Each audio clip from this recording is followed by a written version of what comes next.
Good evening and welcome to Hello It's Us. Hello It's Us is dedicated to educating the general public about issues that are important to the disability community.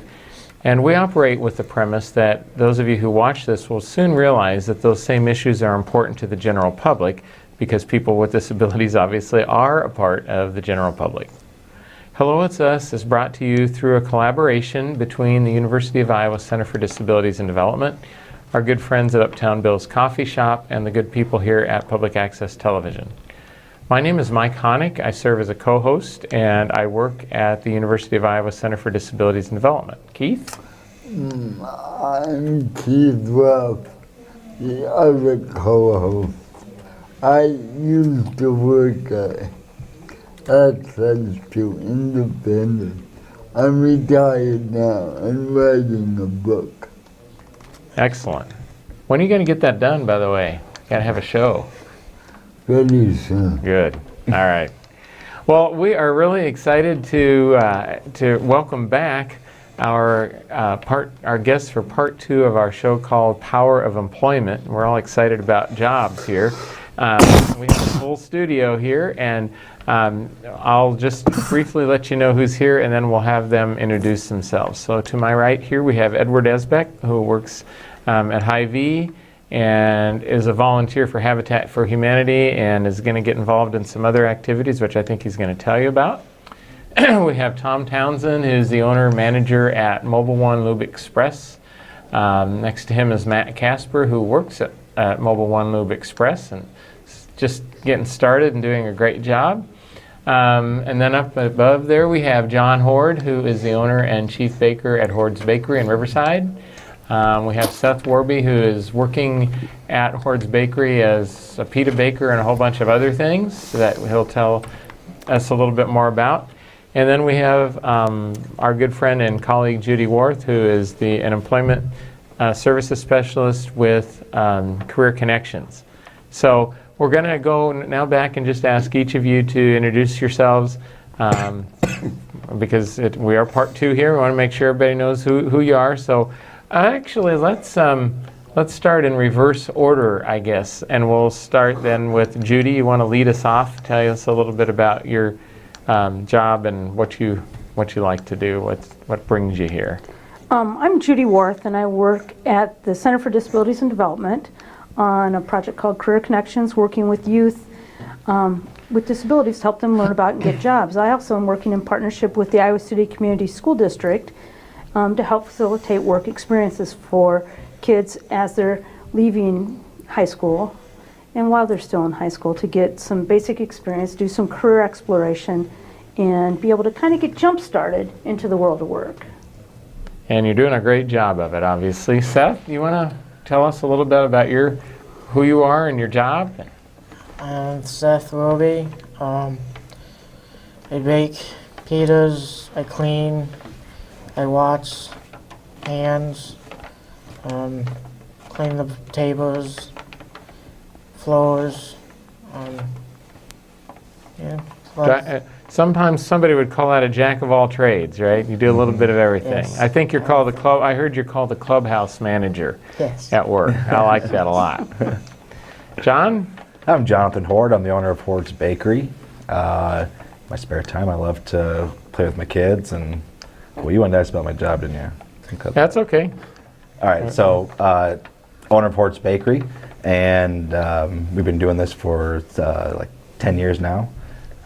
Small family-owned business, and we've had Seth working for us for about a year now.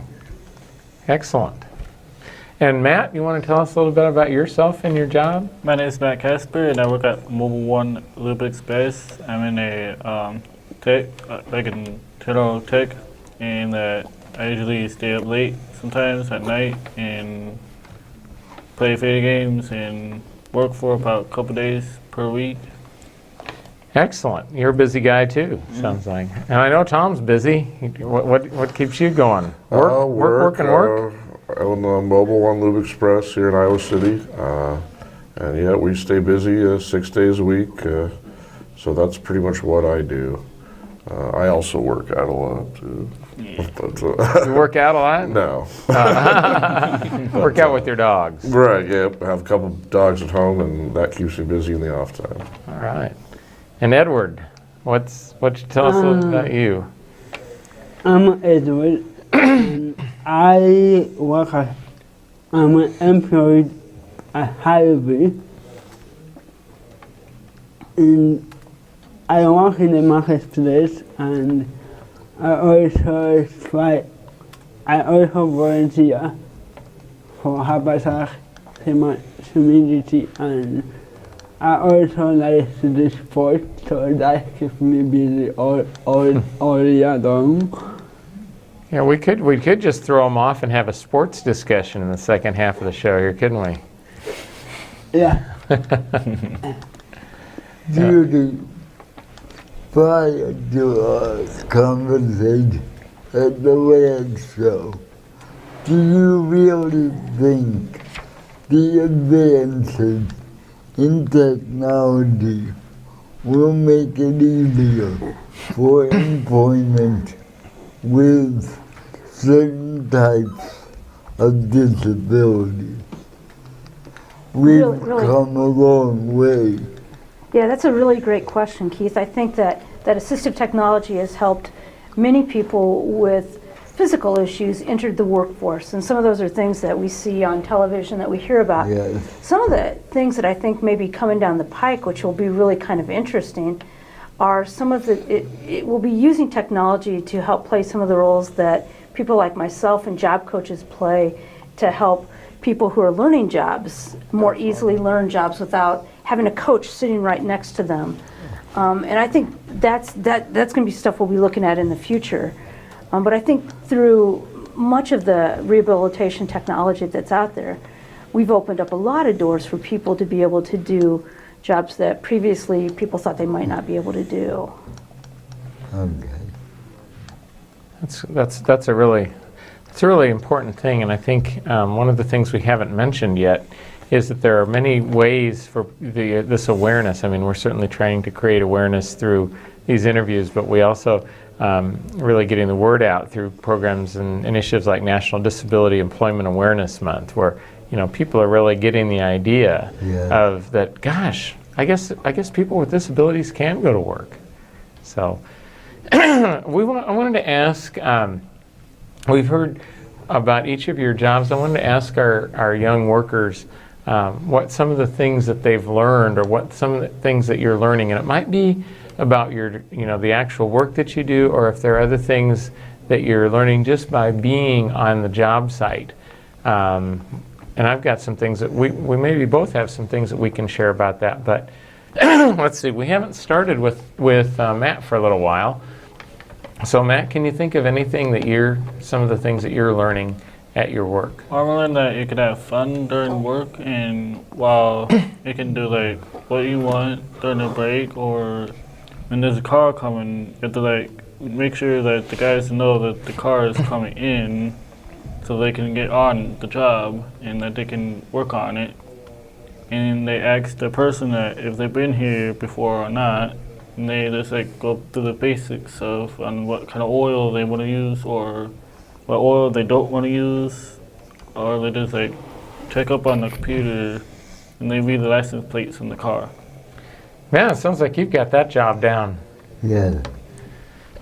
really well. And so you did something really cool there. You talked about some of the things that are important to the actual work in the job, but you've also talked about a really important piece that I think is so true about work, and that is you can have fun at your job.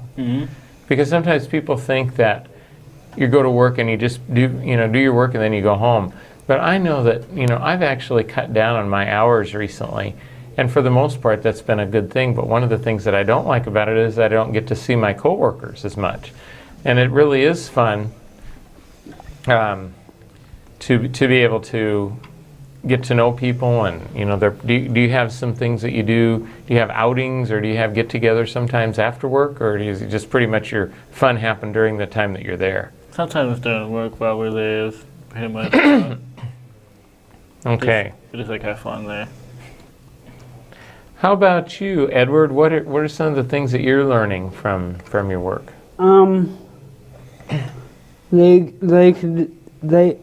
transport me to the marketplace, so that is a new experience for me, and I haven't done much of the market. Mm-hmm. They just moved with me last 2 weeks, so I still get a lot to learn. But I learned to do things very quickly, so. Okay, so you're going into a new place within Hy-Vee, and you're expecting, and you've learned that about yourself, that it doesn't take you very long to learn things. Yeah. Good. That's an important thing to learn. And because among other things, when you get around to trying to get hired somewhere else, if you ever move on, which you very well may do at some point, we all seem to move, that's one of the things you'll be able to say, well, I'm a quick learner, because that's what people want. Seth, what are some of the things that you've learned or are learning in your work? Like the work, stay focused, get more pans out if I need it behind, and I just stay on task, and I be more ready to be working than just out of it. Be ready for work. Wow. I can see why you wanted him to come to work there, John. And you don't always hear those from people that have worked in the workforce for a very long time. That's been his attitude day one, so nothing's changed there. It's just grown, really. And Mike, for a while, we had to slow Seth down.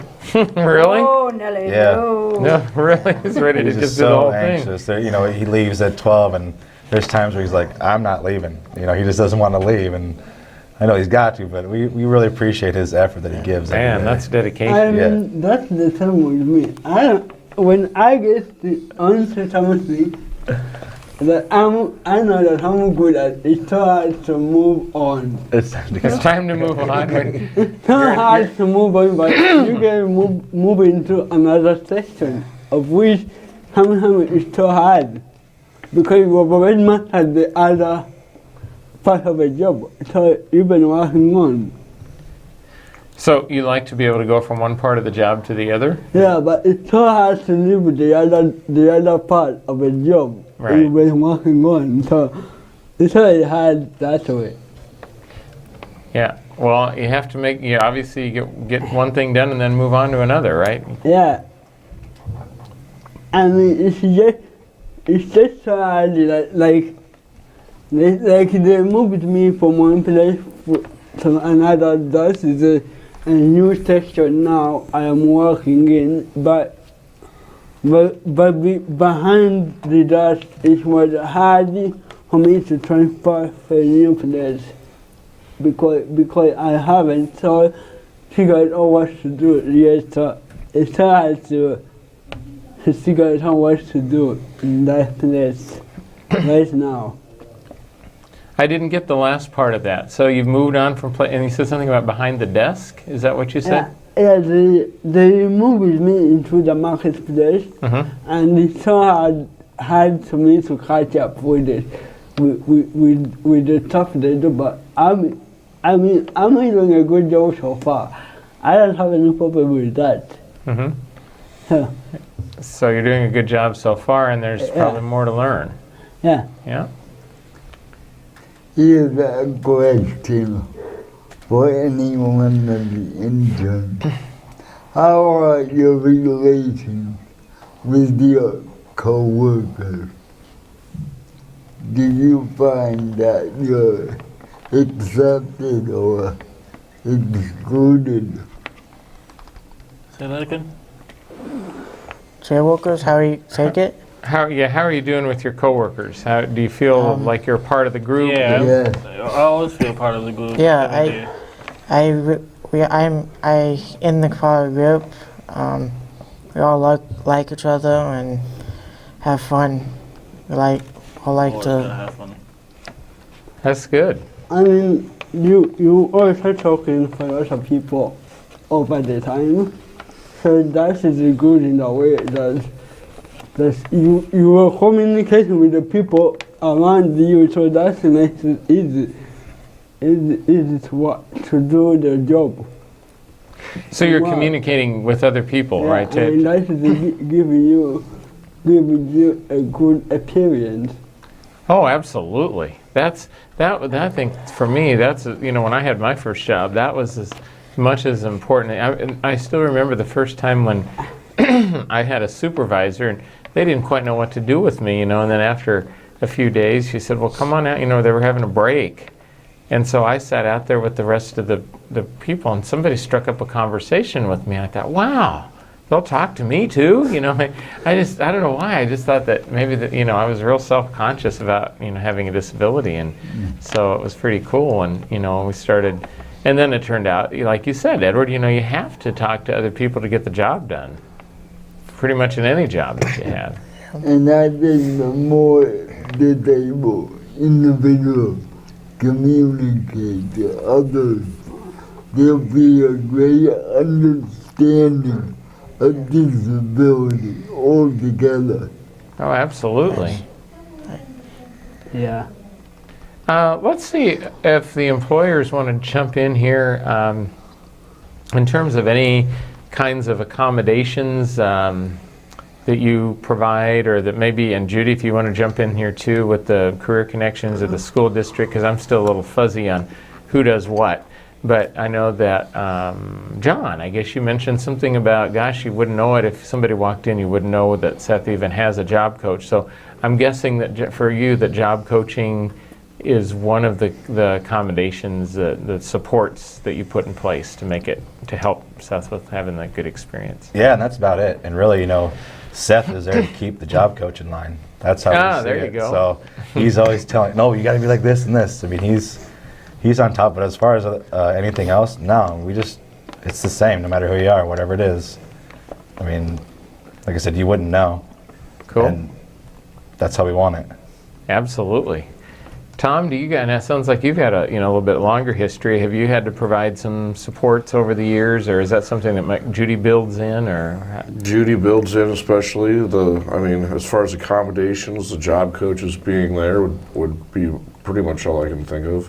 And when Judy's there, she usually hops in and actually starts doing the job too. I see. So if anything, it's an extra set of hands.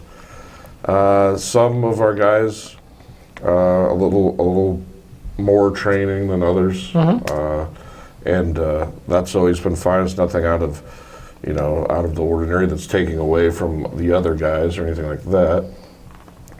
But as far as accommodations, once they get in with the group of guys and everyone's having fun, and we're a small group, 4 or 5 people at any given time. Once they start to know, everyone gets to know the names, and you start just hanging out a little bit on the lunch breaks and things. It's they're good to go. I want to stick with you all, Tom and John, for a minute, because I think we really do have a special situation here. Well, you probably don't think so, but I do think that we have so many people that, so many situations that I'm aware of in which people with disabilities have just had a really rough time getting a job. And I mean, sometimes it may be because they don't have the skills or whatever, but I think in many cases there is really an attitude out there that says, geez, I'm going to have to do all this extra stuff, and I just don't think that's going to work, and they don't even give it a try. And I'd be really interested in hearing each of you comment on what you think it's going to, I mean, you obviously have the right attitude that you're going to make it work. Tom, you said, gosh, if somebody needs a little more training, we just do that. And John, you said everybody's part of the group. What do you think it's going to take for us to change attitudes so that more employers will take a chance on hiring a person with a disability? I would say business people talking to other business people, employers communicating with other employers. It's almost like there's a stigma.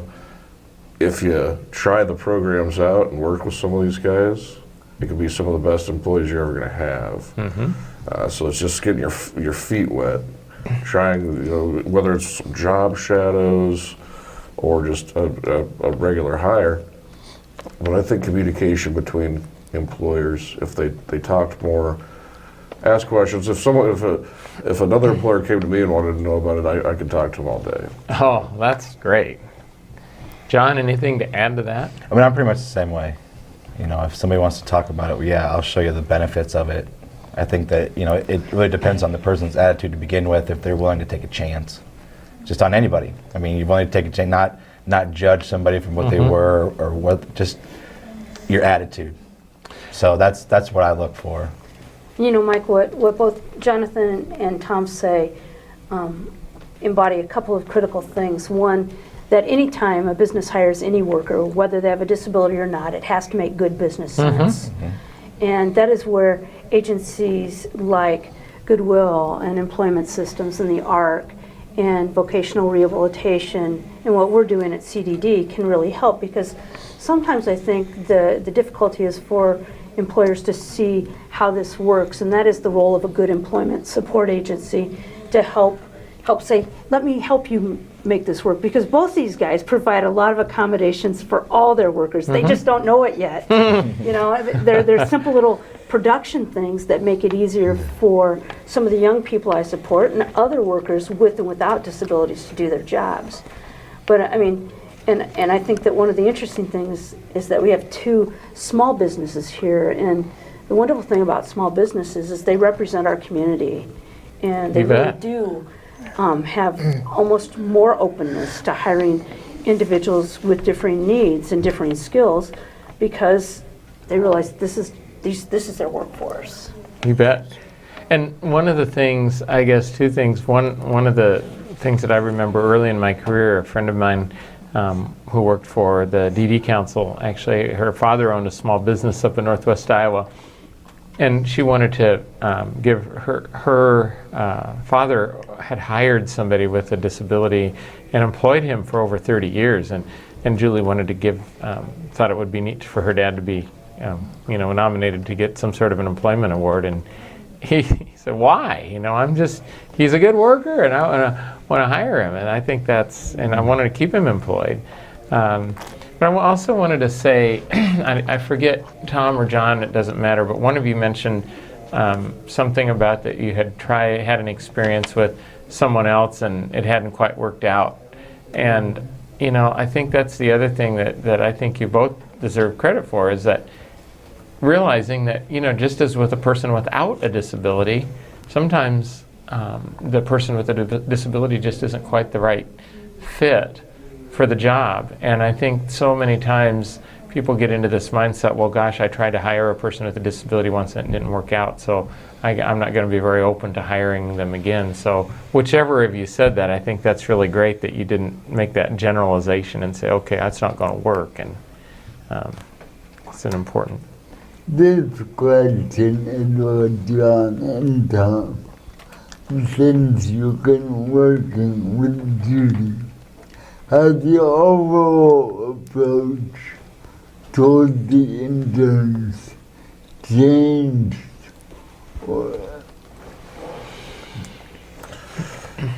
As far as working with the interns, Yes. Judy and the other staff members, they are, they come in, Yeah. make sure they're on top of things. I've heard someone call Judy the boss because all of her guys know she means business. You know, It's better than the pimp. I mean, the assignment, don't you think? that's another way. I guess what I'm looking for. Has your comfort level raised? Oh, comfort, yeah, absolutely. Yes. Over the year, over working with various individuals and over time, absolutely. I would agree with that too. I mean, working with Seth, we're definitely willing to try it again. I think that when I go back to what we talked about, what it would take to get people to experience it, one of the things that I haven't touched on is the Seth's assistance with his job coach. The job coaches, I think, is the key. That's the start. They're the ones that are going to help bridge that gap to begin with, and saying, okay, this is Seth, now we're going to work together, and they're that middle person. And if that middle person isn't right to begin with, that's where a problem becomes. And we actually had that with Seth at one time. We had a job coach that wasn't working out, and Seth was working out. And so we didn't want that to affect Seth's job with us and what's going on. So we let people know, hey, this isn't working out. We need to change. So we got the right job coach in there for him, and it's been happy ever since. And that's, as far as me, you know, when my employees come in, we're a small family business. I look at them as my family. So if my family member's not being treated right, I want to make sure they're getting the right treatment and getting the right expectations and just the right opportunity that we all are getting. That's great. Judy, just to be brief, because we're getting low on time. What do you look for in a job coach when you hire them? First off, I don't hire a lot of job coaches, Okay. but what I do look for, I train a lot, is that one, that they start with the person, that they have the basic values that this individual brings something valuable to the workplace, Okay. that they're empowering, that they have some information about how to systematically work with people, but bottom line, that they have customer service skills, customer service to the business, customer service to the individual who they're coaching, because that is bottom line, who's paying their paycheck. Yep. Yeah, I thought it was, when I brought the situation up to Judy, she was like, you're one of the first people that's ever really done that. And I think that is the other problem, is that the employer that is given a chance, maybe they're like, okay, it's like one and done type deal, where it's like everybody. Some people need another chance, some people need just figure out what the problem is, and if it can't work after that, then do it, not just immediately cut it out and be done with it. And sometimes people in the helping field, I'm sure you guys don't know anything about this, think that we know better, and let me tell you how it should be. And employment, successful community living really embodies people having the lives they want, and our job is to facilitate that, not to dictate it. Amen to that. Well, we're getting close to time here, and I'd like to hear just one more, have our young employees here answer one more question, and that is, it sounds like you've all had some really successful experiences with your job so far, and I'd like you to give, if you could give people, well, you can give, because we hopefully will have some young people out there watching, if you could give a piece of advice to somebody that's thinking about going out and trying to find a job or get a new job, what would it be? And we'll start over here with Edward. And I didn't have that on the question list, but just what first comes to your mind. Go ahead, go ahead and do what it takes for you to be successful in life. And one of those things is a job. All right. Do what you need to be successful, and one of them is a job. I happen to agree with that. Let's see, Seth, how about you? You got any words of wisdom here?